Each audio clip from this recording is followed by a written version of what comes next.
Dans la vidéo précédente, j'ai donné raison à l'OTAN. Waouh! Et si je continuais à donner raison à l'OTAN? Eh bien, en fait, oui. Alors, nous avons parlé de 12 raisons pour lesquelles la guerre ne s'est pas terminée. Comme le disait Donald Trump, en 7 jours, c'était tout simplement impossible. Et nous l'avons prouvé, même en ayant ce point critique avec l'échec de la Russie. Ici, nous sommes avant tout objectives. Eh bien, maintenant, je vais faire exactement le contraire. Démonter l'OTAN étape par étape. Parce qu'en réalité, cette histoire selon laquelle la guerre aurait pu durer 7 jours, ce n'est que ça, une histoire. C'était absolument impossible. Et non pas parce que la Fédération de Russie ne le voulait pas, mais parce qu'elle voulait éterniser le conflit autant que possible. Je veux dire, l'Occident lui-même. Je suis Liu Sivaya, correspondante de guerre dans le Donbass, politologue et analyste géopolitique. Et aujourd'hui, je viens vous démontrer que cette guerre a toujours été planifiée depuis l'Occident comme un conflit total. Parce que les États-Unis en avaient désespérément besoin pour atteindre des objectifs infiniment plus importants.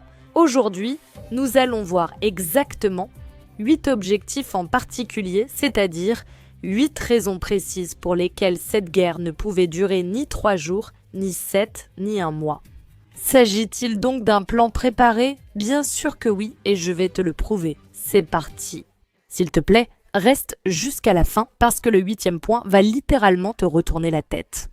Avant de commencer, il y a un détail essentiel sans lequel nous ne pourrons avancer. Nous devons inclure cela dans un affrontement, pardonner la redondance, globale entre l'Occident collectif et en réalité le reste du monde. C'est lorsque nous affirmons que le conflit en Ukraine est essentiel pour la Fédération de Russie. En réalité, toute cette confrontation dont le conflit en Ukraine fait bien sûr partie est absolument existentielle. À son tour pour les États-Unis, car il s'agit d'une tentative constante et désespérée de la puissance américaine de continuer à maintenir l'ordre mondial existant après la Seconde Guerre mondiale. C'est-à-dire qu'auparavant, les États-Unis contrôlaient absolument tout, mais maintenant, de plus en plus de grandes puissances émergentes apparaissent, à savoir la Chine, l'Inde et bien sûr la Russie. Cela ne plaît pas du tout, bien au contraire. C'est précisément pour cette raison que nous entrons dans cette sorte de guerres hybrides. Ici, nous mourrons en combattant où? Les États-Unis essaient simplement en fait de rester coûte que coûte le maître, le propriétaire et le seigneur du monde. En termes globaux, le conflit en Ukraine donc, pour les États-Unis, pour l'Occident collectif en général, mais surtout et avant tout pour les États-Unis, répond à au moins 8 raisons principales. C'est-à-dire que pendant que le conflit se déroule, et grâce à son déroulement, les États-Unis essaient de résoudre une série de problèmes, d'atteindre une série d'objectifs. Tous sont de grande importance. Ils ont un caractère absolument global et fondamental pour leur existence, à savoir point numéro 1.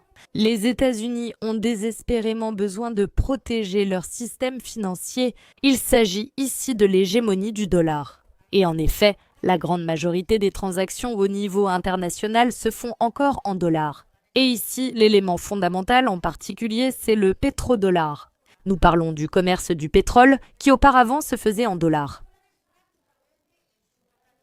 Aux États-Unis, il en était le maître, le propriétaire et le seigneur. Et en plus, il établissait une sorte de règles qui n'étaient même pas vraiment en accord avec les règles au niveau international. Parfois, il les contredisait même. Mais qu'est-ce que ça changeait? Si tu voulais acheter du pétrole, il fallait que ce soit en dollars, et donc forcément, tu devais respecter les règles établies par les États-Unis, aussi absurdes soient-elles. Merveilleux, n'est-ce pas? Eh bien, en réalité, non. Ou du moins, pas pour tout le monde. Pour les États-Unis, sans aucun doute, c'était carrément le paradis. Mais que se passe-t-il maintenant, quand les puissances émergentes arrivent? Et en fait, comme contrepartie à ce conflit qui vient affaiblir ces puissances émergentes, de nouvelles transactions émergent, qui ne se font pas en dollars, mais par exemple, comme dans le cas de la Russie et de la Chine en yuans.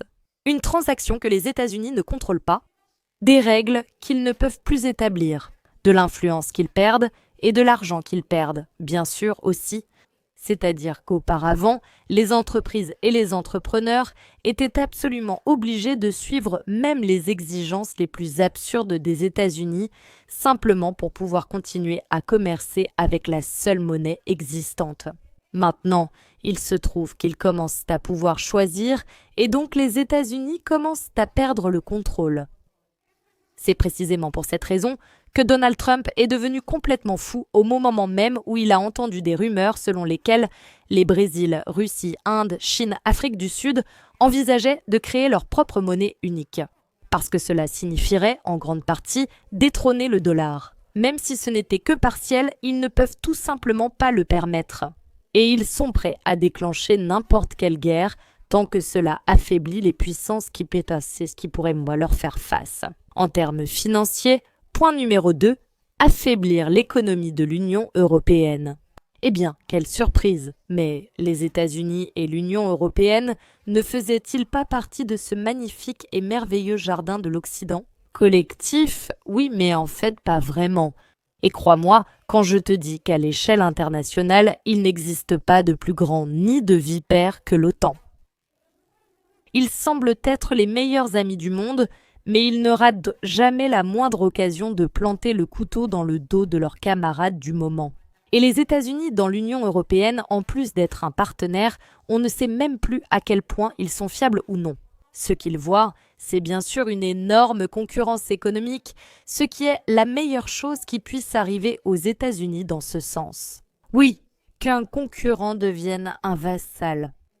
C'est-à-dire, là où auparavant nous pouvions voir une Union européenne indépendante et forte économiquement, et donc alliée à la Fédération de Russie, dont elle recevait des ressources bonnes, belles et bon marché.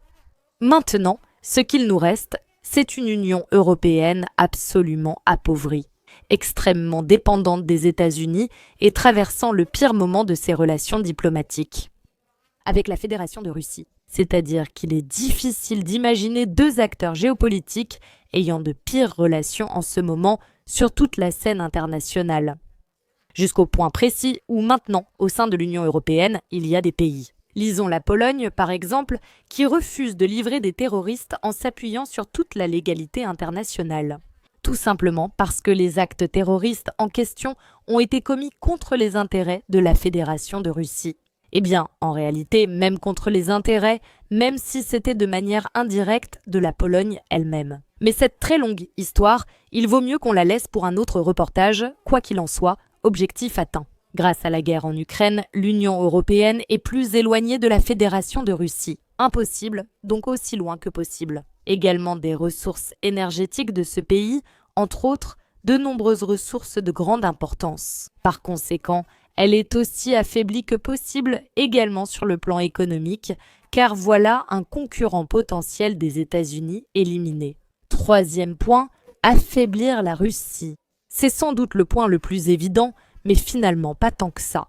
Parce que nous ne parlons plus seulement d'affaiblir la Russie de manière directe, mais de le faire dans le cadre d'une confrontation future avec la Chine. Ce n'est un secret pour personne que le véritable ennemi des États-Unis, ce que Donald Trump a reconnu à de nombreuses reprises, n'est pas tant la Fédération de Russie que la République de Chine.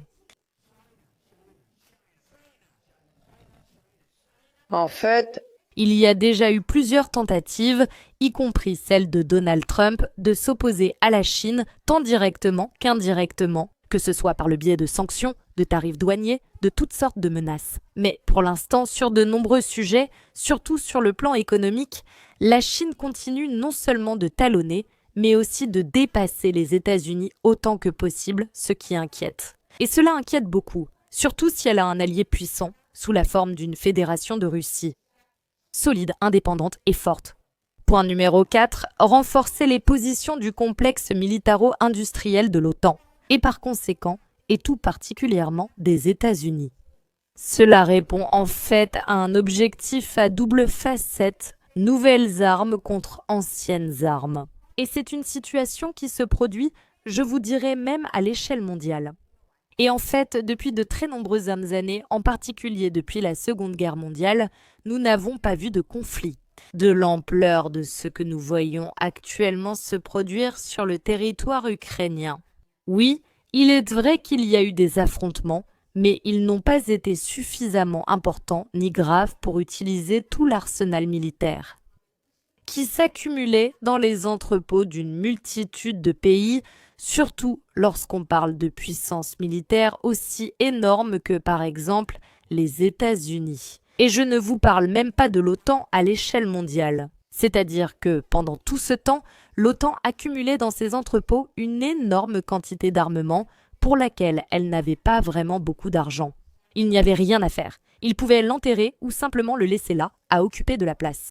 Mais en réalité, il ne s'agissait pas seulement d'occuper de la place, mais aussi de perdre l'opportunité de produire de nouveaux armements beaucoup plus technologiques et donc beaucoup plus chers. Et bien sûr, tout pays veut avancer, faire croître son économie et par conséquent faire travailler et développer son complexe militaro-industriel. En ce sens, la guerre en Ukraine est tombée à pic, on dirait même qu'ils l'avaient inventée eux-mêmes. C'est-à-dire que d'un côté, les États-Unis se débarrassaient de toute cette énorme quantité d'armement accumulée pendant des décennies, et de l'autre côté, ils avaient presso l'occasion parfaite de produire de nouvelles armes. Et les deux choses en recevant de l'argent pour cela. Comme tu l'entends, les pauvres contribuables occidentaux, principalement de l'Union européenne bien sûr, paient. Et la fête continue.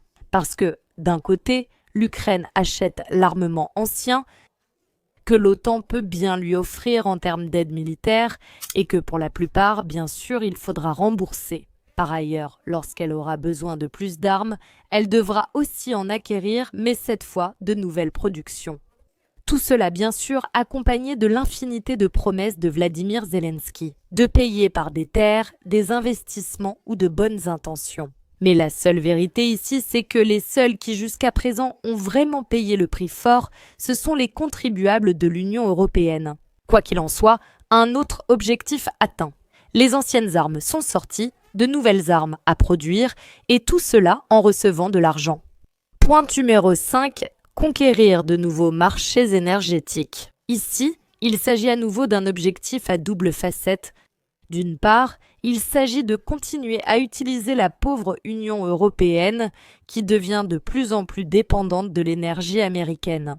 Parce que bien sûr, elle ne peut même plus sentir l'énergie russe. Ce n'est même plus qu'elle ne le veut pas, mais parce que les États-Unis ne l'ont jamais permis. Autrement dit, là où ils payaient peu d'argent et recevaient beaucoup de gaz, maintenant, ils vont devoir payer 750 milliards. Ursula von der Leyen vient de conclure un accord verbal avec Donald Trump à ce sujet. Et recevoir, on ne sait pas trop. Quel bénéfice au juste ? Probablement très peu, je vous le dis d'avance. Mais en plus de cela, il y a une autre partie de l'équation énergétique. Ce sont ces pays du marché secondaire des États-Unis et le premier marché pour la Fédération de Russie. C'est-à-dire, nous parlons des alliés de la Russie, comme par exemple la Chine et l'Inde, que les États-Unis ont déjà essayé de menacer et de faire pression, de toutes les manières possibles, pour qu'ils arrêtent d'acheter de l'énergie russe et par conséquent qu'ils achètent l'énergie de ceux à qui vous pensez exactement. Eh bien, il semble que ce soit des États-Unis, n'est-ce pas? Ne me dites pas que vous l'avez deviné vous aussi. Eh bien, pour l'instant, ils n'y sont pas parvenus, mais d'un côté, ils continueront d'essayer et de l'autre, l'intention est très claire, gagner. De plus en plus d'acheteurs, de plus en plus d'argent et bien sûr de plus en plus d'influence et d'importance au niveau international. Ici, il faudrait également ajouter bien sûr que le fait d'évincer la Russie du marché de l'énergie répond à l'objectif d'affaiblir ce pays sur le plan économique, c'est-à-dire des ressources énergétiques que les États-Unis vendent aux partenaires de la Russie des ressources énergétiques que la Russie ne vend pas elle-même. Par conséquent, un affaiblissement direct pour son économie. Point numéro 6, la défense des intérêts occidentaux sur le territoire de l'Ukraine. J'imagine que beaucoup d'entre vous ont déjà entendu parler des affaires du fils de Joe Biden, mais en réalité, le fait d'avoir d'énormes investissements, des terres et des capitaux en Ukraine. C'est un peu la norme dans le monde occidental, et alors aux États-Unis, n'en parlons même pas. C'est-à-dire que les élites occidentales, je le répète, principalement américaines, se sont gavées en se partageant l'Ukraine dans tous les sens. Et en tenant compte du fait qu'il s'agit d'un pays qui faisait autrefois partie de l'Union soviétique, il possède un tissu industriel assez juteux et important. Et cela sans parler bien sûr de ses ressources naturelles, et bien sûr en parlant d'un pays qui faisait autrefois partie de l'Union soviétique. Aussi, bien sûr, nous parlons d'un pays qui a ou avait des liens forts avec la Fédération de Russie. Et si l'Ukraine gardait de bonnes relations avec la Russie et l'Occident, cela signifie que la partie occidentale doit prendre en considération l'avis de la partie russe, ce qui ne pouvait tout simplement pas être les États-Unis. Demandez ce que pense Poutine, ou bien plus encore, la population russe. Allons, s'il vous plaît. Nous préparons une guerre, nous écrasons la Russie, nous forçons l'Ukraine à entrer dans l'Union européenne et bien sûr dans l'OTAN, et non seulement nous affaiblissons la Russie, mais nous protégeons aussi nos actifs en Ukraine. Eh bien non, nous faisons de l'Ukraine un atout entièrement à nous, et à la Russie, nous n'avons absolument rien à lui demander. Ce plan est parfait. Aussitôt dit, aussitôt fait, la guerre est effectivement déjà lancée. Mais en plus de ces intérêts américains en Ukraine avant le conflit ouvert, nous devons aussi ajouter les intérêts qui sont apparus après. Et c'est que le brave Vladimir Zelensky, juste pour continuer à exterminer, on ne sait pas trop au nom de quoi, de qui. À sa propre population civile, il a promis à la partie occidentale en échange de recevoir quoi? Que ce soit des armes ou quelques belles promesses, ou encore des gros titres qui parlent de son gouvernement de façon positive, des terres, des investissements et même des ressources qui sont déjà aux mains de la Fédération de Russie. Oui, une autre raison pour laquelle il voudrait simplement récupérer le Donbass, parce que c'est en fait la partie la plus riche en ressources de toute l'Ukraine, surtout quand on parle de ressources énergétiques et industrielles, les arracher à la Russie et faire la fête de l'argent. On est loin de pouvoir terminer le conflit en 3 jours, ça il n'en est même pas question. Là-bas, je vous le dis, ils vont se battre jusqu'au dernier morceau de charbon, ou en d'autres termes, jusqu'au dernier Ukrainien. Point 7. Multiplicité et infinité des schémas de corruption. Et à ce stade de l'histoire, j'imagine que cela ne surprend plus personne. Le fait est que l'Ukraine, au niveau international, mais surtout pour l'Occident collectif, est devenue en quelque sorte une immense machine à laver l'argent. C'est-à-dire que tout le monde sait que des flots et des flots d'argent sont envoyés à l'Ukraine, mais personne ne sait exactement où il va ni à quels objectifs il correspond. À cet égard, il faudrait rappeler les déclarations assez récentes d'une députée républicaine américaine qui s'est exprimée en des termes qui: il semble que Zelensky transfère plus de 50 millions de dollars par mois aux Émirats arabes unis. Et bien sûr, elle citait Assanto, mais sur quel sujet? Mais j'imagine qu'il faudrait rappeler ici que Baladine Zelensky n'est loin de là un grand leader. C'est-à-dire déplacer autant d'argent et de façon aussi flagrante affaiblir, cela doit correspondre à l'intérêt de quelqu'un qui se réclame du bouddhisme. Et la quantité de propriétés que, selon diverses rumeurs, Vladimir Zelensky posséderait, que ce soit en Europe ou ailleurs, sont essentiellement réparties à travers le monde. Le deuxième cas est encore plus récent et encore plus drôle. Et en fait, l'Ukraine a passé beaucoup de temps à annoncer la super-arme sous la forme du missile Flamingo, capable de survoler des centaines et des milliers de kilomètres, qui, récemment, apparemment, a été abattu par la Fédération de Russie et par conséquent a également été démonté par ce pays. Les microprocesseurs qui se trouvaient à l'intérieur d'une telle super-arme semblent être parmi les moins chers. Franchement, on dirait qu'ils les ont pris dans les fameuses machines à laver. Quoi qu'il en soit, ce qui a été présenté à l'époque comme la création la plus brillante du complexe militaro-industriel ukrainien ne semble pas être si impressionnant que ça. Autrement dit, cela semble avoir été conçu pour causer un maximum de dégâts. Oui, mais pas à la Fédération de Russie, mais une fois de plus aux poches des contribuables occidentaux. Je suppose qu'à ce stade, il est absolument évident que plus le conflit en Ukraine dure, plus il sera possible de blanchir de l'argent à travers celui-ci. Si ce n'est pas une guerre, c'est une machine à imprimer de l'argent. Et bien sûr,